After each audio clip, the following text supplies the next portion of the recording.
Hey everybody, welcome to Wacky Wednesday number 121 on the Mana Leek. I'm John as always, and why do I have a pack of Theros, Amonkhet, and Khans of Tark here? Well, that's because it's Chaos Draft time. Every single F&M the night before pre-release at my local game store, we draft everything on the shelf. Everybody just gets 3 random boosters handed to them, and you draft. And I opened up Khans first, and there's a polluted Delta on top. So, of course, I'm just going to take the, almost $20 card and slam it down. There wasn't too much else in that pack anyways, but that was just a super easy first pick. For my first real pick, I got a pack of Origins, and what was in it? Well, there was a Suppression Bonds, which is definitely going to go right to the front. Get to the back, the rare's gone, but there's a Sentinel of the Eternal Watch, a card that is near and dear to my heart because I played a combo with it and Will Bender, getting me a creature of my opponent's permanently every single combat in 2 different events. Once at a team sealed event and once in my store's league. It was really between the Sentinel or the Suppression Bond. Sentinel is just so powerful. I do like to play a little bit more aggressive in these formats, though, in this Chaos Draft. I find getting a little bit too cute can be some problems, but I can't not take that Sentinel, so down it goes. Return to Ravnica was the next pack passed to me with a Selesnya Charm right on top, and hey, that goes with white. Not too much else in the pack. A Judge's Familiar, Vassal Soul, really nothing to compete with that Selesnya Charm. Just easily hands down the best card. It makes a 2/2, it makes a creature bigger, gives it trample, or it's just straight up removal for the big bombs that can definitely exist in the Chaos Draft, so in it goes. Next pack is here, and it's a pack of M15. Unfortunately, no triplicate spirits anywhere in there. I had to reread Feral Invocation and remembered that, oh yeah, it's not good. There's a Polymorphous Jest, I think is the card in the back there, the rare. Frost Lynx is going to stay on front because it's really one of the better cards. Capsho Kite Fins was always decent, but unfortunately the format just never really kind of played out in a way that you could play a 6-drop blue creature like that. M15 was all about playing triplicate spirits or losing. So really it was between the Capsho or the Frost Lynx for me. I think Frost Lynx was probably the slightly more correct pick, and I do waffle over this quite a bit, but you are going to see me eventually after another look just grab that Capsho Kite Fins. Don't know if it was the right choice, but it's the choice I made. Next up is a pack we all should remember pretty fondly. Aether Revolt. Aether Revolt is here. We've got a Countless Gears Renegade, which gets pushed to the front because I do probably want to play white with that Selesnya Charm and with the Eternal. There's a Bastion Enforcer there. I don't think I'm actually considering it. I think I'm just talking to somebody at this point. Probably. But anyways, that Countless Gear Renegades is really going to sit on front. There's just not too much else in the pack. A Fenhal or an Ornithopter, a Metallic Rebuke. This was an easy pick. It's not a great pick. It's not a good pick. But it was an easy pick, at least, because, of course, Fly Requisitioner is not good either. But I am just going to go with that Countless Gears Renegade in just a minute here. I think if I do this, I'm really slow at making this pick. There we go. Finally going to get off my butt and pick the obvious card. Well, to follow up Aether Revolt, we've got a pack of Kaladesh. That's good. I keep Eddy Trail Hawk near to the front here because it's a white card, and then I remember, oh right, I'm probably never going to see another energy-producing card, period. So Eddy Trail Hawk is just a 1/2 flyer. Foundry Screecher's okay. I haven't taken any real black yet. There's not too much going on in this pack, to be honest. Blighted Bat is really looking like the best card here. Highspire Artisan, if I do want to just kind of really push into green-white to play that Selesnya Charm and just kind of ignore the Capsho Kite Fins. But, that Foundry Screecher gets pushed back there. But I think ultimately in a Chaos Draft, it is often best to find your lane, decide it quick, and stick to it. Next up, we've got that Khans of Tark pack back. This was a 6-person draft, I should point out. So this time I'm going to take a little bit of a closer look at it. I push Windstorm to the front. That's decent enough removal. Naturalize might just work. We have a whole bunch of artifacts from Kaladesh and such. War Behemoth is just a morph, and then it can block some stuff later on. I do just take that War Behemoth thinking that the Naturalize might wheel. Origins is back, and we've got red and black and garbage white and a basic land. There is literally stone nothing for me here. I have not taken any black. I have not taken any red. I took a blue card, but negate is not something I'm going to take, and I'm certainly not going to touch that Healing Hands.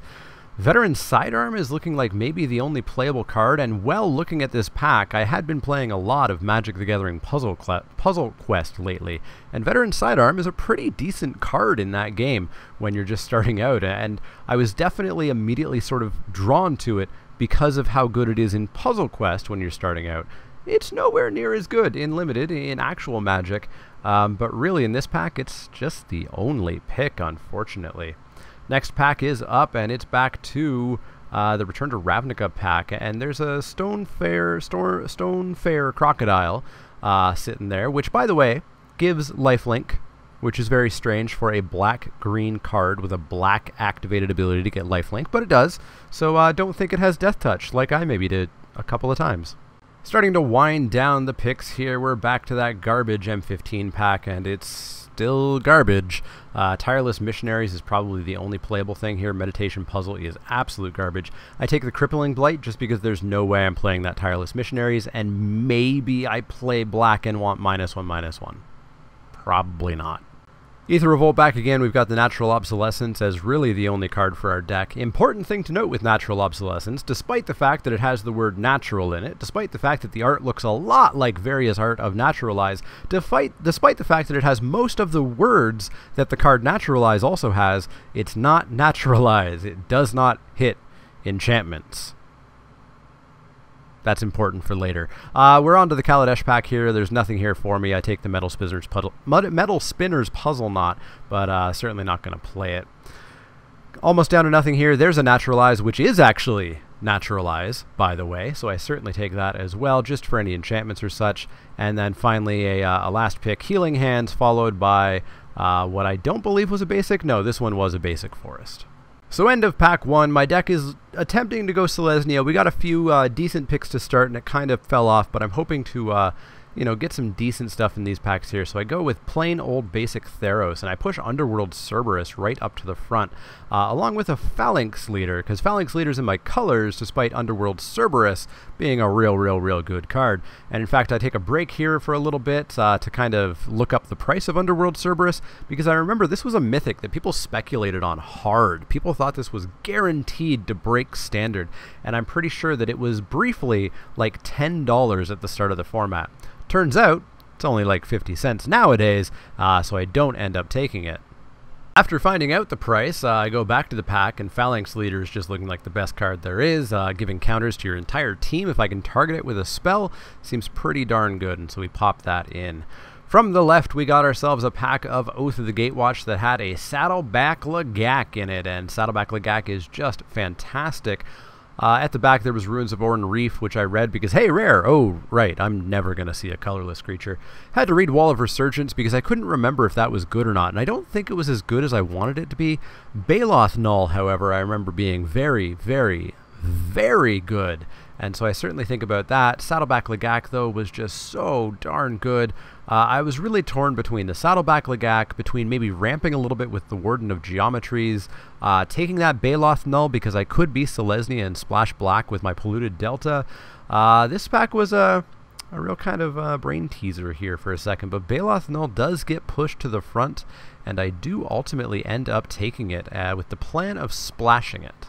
Well, keeping the band together, we got Battle for Zendikar following Oath of the Gatewatch. There's a Benthic Infiltrator on front, which I'm not going to play, but I will play a Ghostly Sentinel. I'll also play a Gideon's Reproach. 4 damage to an attacking or blocking creature, that's fine. It's certainly better than Impeccable Timing, and not as good as Sandblast, but for 2 mana, probably is just better than Sandblast. There's a Fire Mantle Mage there, which was real good, but I don't think I've taken a red card at this point, so there's no real point in starting now, and not for just a Fire Mantle Mage. So Gideon's Reproach really seems like the only pick here for me, other than perhaps that Ghostly Sentinel. Another flick through, and I do pop down that Gideon's Reproach. Dragons of Tarkir is up next with a rare still in the pack, Living Lore, which is not very good. There's a Graceblade Artisan, which I really dislike, and we'll talk about them a little bit later. At this point, I'm looking at these cards, and these cards were clearly printed in, I think, just flat out a different place, because they had a completely different feel than every single other card that I had touched that night. They were glossier, they were slipperier, they were brighter. It was really kind of weird, and that's me probably telling everybody at the table how weird these cards feel. But yeah, there's an Airy Bowmasters there, which is a solid Megamorph card. And in fact, here I am sliding the cards against each other, demonstrating how slippery and glossy these cards were. It was real strange. Anyways, Airy Bowmasters really seemed like the only pick here. I don't want that Dragon Eye Sentry. I don't want the Grace Blade, so we take the Bowmasters. Up next is one of my least favorite sets ever, Gate Crash. This pack didn't have too much in it for me. There was a Basilica Screecher there, which is one of my favorite archetypes in Chaos drafts. I very frequently go black-white Extort, because it can just be super duper powerful. It's a mechanic that has no connection to its own set. Unlike Energy, which you must draft Kaladesh, or ingest or process, etc., Extort just works amazingly with black and white cards, period. Anyways, I'm narrowing it down to a Scap Clan Charger, which is just a 2/4 for 4 that you can discard to give +2/+4 to an attacking creature, or some splashy sort of slight ramp with the Verdant Marketplace or whatever it was called. That's not the name of it, but I do go with the Scap Clan Charger. Fate Reforged is up next, and we've got a green-white land, which is totally fine by me. There's a Grim Contest, which is okay, but I don't really have too high of toughness creatures outside of perhaps my my Sentinel. There was a Mastodon there, which was fine. A Whisper of the Wilds, though, gets slammed to the front because that's ramp, and ramp is good, and down it goes. There was another Theros pack at the table, and here it is. There's a Voyage's End on top, but unfortunately I'm very far away from blue. Theros was really the pack that the set that I was most happy with drafting blue-black, and Voyage's End was definitely an aspect of that. Unfortunately, there was really nothing here for my deck as it stands, green-white. So I could take a black card if I was going to splash the Baloth Null. Maybe I could splash something else. But there was just stone nothing in this pack. Commune with the Gods is terrible, but it's the only card I can take, really. Up next, we've got our with the Gatewatch pack there, and Mr. Saddleback Lagak is still sitting there, and there's no way that I'm not taking a Saddleback Lagak. I reread the Raptor once or twice just to remind myself what it was. I don't remember it being great per se. I do, however, remember Saddleback Lagak being incredible, and again, just another mechanic that plays well with magic cards, as opposed to extraordinarily specific magic cards. Battle for Zendikar is back, and there's a full art land, I guess. There's a 1/1 flyer, which I really don't want. There's a Blister Pod, which I don't terribly want, but I guess it's a 1-drop that if it dies, I can get a piece of ramp for 1 turn. There's an Earthen Arms that I think about. None of these cards are great picks. I'm certainly not on Sledgecrawler. That's a real late Zulaport Cutthroat, though, I would say. But I'm pretty far away from playing any sort of predominant black outside of just my Baloth Null. I'm really torn between Blister Pod or Earthen Arms. I think there's a chance I might play a Blister Pod, whereas I'm probably just never going to touch the Earthen Arms. So Blister Pod, in you go. Getting down to the end of this this round of drafting, we've got a Dragon Eye Sentry as the only real pick for me in this pack. I doubt I'll play it, but there's nothing else here for me, so in it goes. Not too much left in this Gate Crash pack either. There's an Aerial Maneuvers, and that's really about it. I could take the Shattering Blow. I already have 2 pieces of anti-artifact removal, so I don't think I need another one. So I just take the Combat Trick. This pack doesn't have much either. There's a Pressure Point, which is okay, but not really. But really the only pick for me, so in it goes. And I don't think I really was going to get anything out of these last few picks. We've got a Fade into Antiquity, which I don't even bother taking, because again, I have more than enough. So we just take the off-color black. Stalking Drone's fine. I'm never going to activate it, but it's a 2/2 for 2, so that will certainly go in. And final pick is a Sledgecrawler instead of a basic, so somebody must have taken the Lifeland, I believe it was, from Fate Reforged.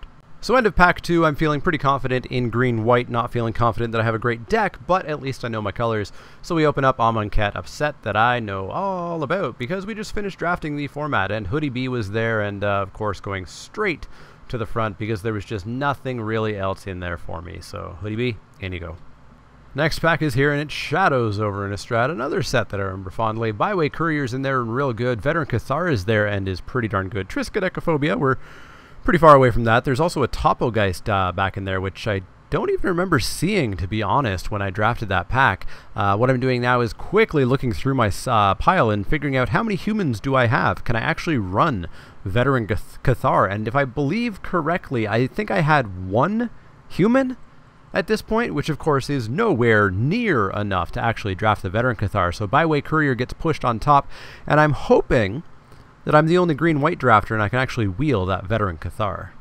Next pack is here, and it's Dragon's Maze. I believe this marks the first Chaos draft where I have not had a Dragon's Maze pack, and I was thankful for that. I read over Scion of the Vidugazi here and try to figure out why the heck it's a rare. It's just a 4/4 that makes a 1/1 bird and then populates. It's good, but I feel like we had a card that was basically that and was uncommon. I take it because it's really the only thing in the pack for me, but yeah, kind of a weak rare. Next up is Eldritch Moon, and we've got a Bloodbriar, but I'm not really going to be sacrificing anything. We've got a Spirit of the Wilds, or Spirit of the Woods. I can't remember exactly what it is. I don't have any wolves, I don't believe, but it is still just a flash creature, which has decent enough stats. There's an Ulvenwald Captive, as well as an Ironclad Slayer. Ulvenwald Captive sounds pretty good. I do always like to have ramp, and that's pretty good ramp. That's some of the better ramp that we've seen lately. I'm thinking I maybe could possibly wheel it, and I was going to keep an eye on where it went around the table, and I take the Spirit instead. Next up is a pack of, I believe, Born of the Gods, and there's a Retraction Helix, which again, I remember loving, but way too far away from that. There's a Great Heart, which is just a real vanilla creature and not great. There's a Foil Heroes Podium, which does stone nothing in really a Chaos draft, and especially my deck. There's a Satyr Wayfinder that I might just end up playing. It kind of lets me filter for lands if I need. It's not great. It was fine in its format, but it's not going to really shine here. There's really nothing else in this pack for me, though. This is just not for me, so I do take the Satyr Wayfinder. Following up Born of the Gods, we got Journey into Nyx, and Quarry Colossus is there, a very powerful card, 5/5, that lets me bury a creature X number of cards below the top card of the deck, where X is the number of planes, and that sounds like a creature for my deck. There's just really nothing else in this pack anyways, but I'm very happy to pick up this Quarry Colossus. The Amonkhet came back, and we've got a Kefnet's Monument. That's not good. A Benefaction of Ronus. A Giant Spider. Hey, I'll play a Giant Spider. Why not? It's also the only pick. Back to Shadows over Innistrad. Did my plan work? Did Veteran Cathar wheel? Boy, did it ever. And we've already picked up a few extra humans that we didn't have prior to this. So Veteran Cathar, in you go. Dragon's Maze is back, and I'm pretty sure I took the only real playable card for me out of this pack before, and so we're left with maybe splashing a Maw of the Obsidian or a Deputy of Acquittals, but I don't even know how I would splash for that. Yeah, Maw of the Obsidian, in you go, but you're probably not getting played. Eldritch Moon is back, and hey, there's a human. There's an Ironclad Slayer. I have nothing really to recur with it, but it's a human for Veteran Cathar. It's a creature. It'll fill my curve a little bit. There's also nothing else here, so we take it. Last few picks, don't think I'm really going to get anything. Great Heart is the only card that I can really pick here. I could hate out a Ragemonger, but that's not even that great of a card, so we take the Great Heart, but I don't really plan on it making the deck. This pack, again, not much here. We've got a Fairies Band Raiders, which maybe I play. It's a little bit expensive for what it does, though, but I'll take it. It's better than anything else. Next pack gets pushed on over, and there's Stone Nothing. Do I want a Hyena pack or a Miasmic Mummy? Let's take the Mummy. Why the heck not? Second last pick, Unruly Mob. We get a 1/1 human that will grow. It actually goes directly into our deck. Probably the best last pick that we could realistically hope for. Our true last pick is going to show up here in just a second, and I do believe it was just a basic land. So we ended up green, white, sort of, not a basic land. It was Flux Charger. It may as well have been a basic land. TBH. Now, silly me, I recorded this on FNM the last weekend, and then promptly took apart my deck and inventoried all the cards into their various binders and boxes and etc., where all of my cards go into storage before I took pictures. However, I have recreated the deck that I made for your viewing pleasure through the power of Photoshop. Now, the astute among you, the most observant, might notice there's a lot of creatures here, and you'd be correct. There are a lot of creatures here, which works pretty well with Unruly Mob. A lot of my creatures are going to die. I can just throw them away because I've got so many more left. Yeah, 3 non-creature spells are what ended up in this deck, which unfortunately didn't work very well with Phalanx Leader. I never targeted him to get any sort of value off of it, but boy did he ever eat removal. People were terrified that I was going to do it. Little did they know that I didn't really have the potential to do it. Unruly Mob actually did a fair bit of work getting Gigantic, getting Double Strike from Veteran Cathar.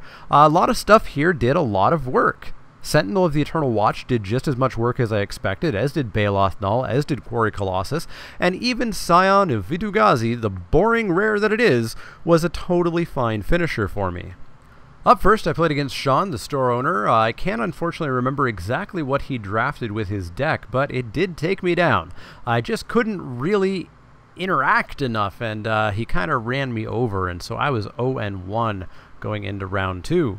Round 2, I was up against Josh, who drafted Black-Red. He was playing that Underworld Cerberus that I passed to him, and had a decently aggressive deck, but I kind of stonewalled him with all of my creatures, and just ran him over relatively quick. I feel like there was some Mana Screw involved, I can't remember, but I was 1-1 going into the finals. The finals, I was up against Alex, who was playing basically Graceblade Artisan deck, the creature that if it has an aura, it gets +2/+2. And let me tell you, a card randomly asking for auras in a Chaos draft involving Bestow is actually pretty decent. This thing got loaded up. It had lifelink, it had double strike, it had the stupid Shadows over Innistrad double strike surprise card played on it, and Alex shot up to 52 life, taking me down to 11, at which point I stabilized and took him down from 52 to 0,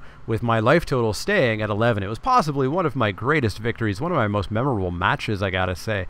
The rest of that match, unfortunately, did not go terribly great for Alex, and I was able to take it down at 2-1. Very strangely, as happens in a 6-person pod, at the end of the draft, we had 4 people tied for first place at 2-1.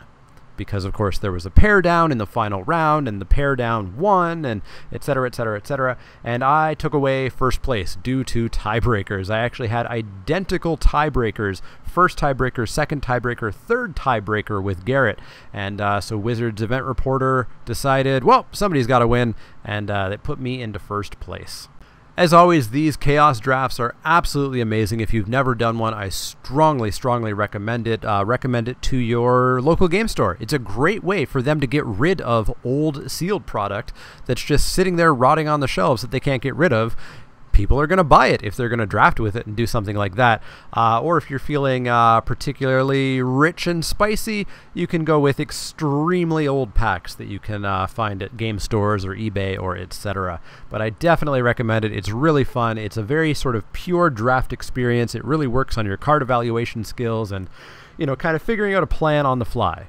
But I really enjoy doing these recaps, and of course the next one will be the week after the pre-release of Ixalan. We'll be drafting, and that Chaos draft will be, again, everything you saw here, probably, assuming the product is still available, in addition to a packs, or several packs possibly, of Hour of Devastation. So be sure to check all that out.